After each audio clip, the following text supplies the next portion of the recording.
انفصال الشاعرة شهد الشمري وزوجها فهد بشكل رسمي. وهذا الخبر طبعا تم إعلانه عن طريق فهد زوج الشاعرة شهد الشمري، واللي كتب أنه تم إعلان انفصاله بشكل رسمي وتم الطلاق بكل ود واحترام متبادل دون أي مشاكل أو خلافات تذكر، والله يكتب لهم السعادة والتوفيق بحياتهم الجديدة. وطبعا هاي القصيدة آخر شيء نزلتها شهد الشمري.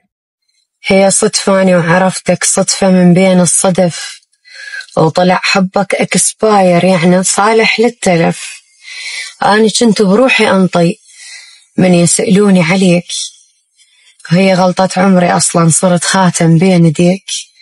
أنا طق بطق أسولف، لا أدور ولا ألف. أنت غلطة وأعترف لك غلطة الشاطر بلف. كنت أشوفك فوق راسي، دنيا حلوة وبيها تاج، ما كنت أدري أن عنفك عمري يخلص للعلاج. كون اللي يشوفك يصيح هذا خان العشرة هذ، وكون على الإنسان يكتب حتى تاريخ النفاذ. داعت أحلى أيام عمري، أنا هذا اللي كتلني، شي دريت بقلبي طيب قمت كلش تستغلني.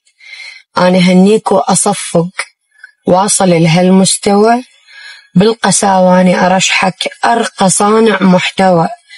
لا تجيني ولا تبرر، تعتذر وتقول لي آسف، أنا كم يوم امتحنتك ترسب بدرس المواقف.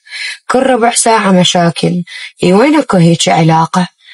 لا تسولف لي رجاء، للسوالف مالي طاقة. هي مو قوة المحبة، وعيب تجبرني وأجبرك، وأنا علي شفته منك عندي أسهل شي أخسرك.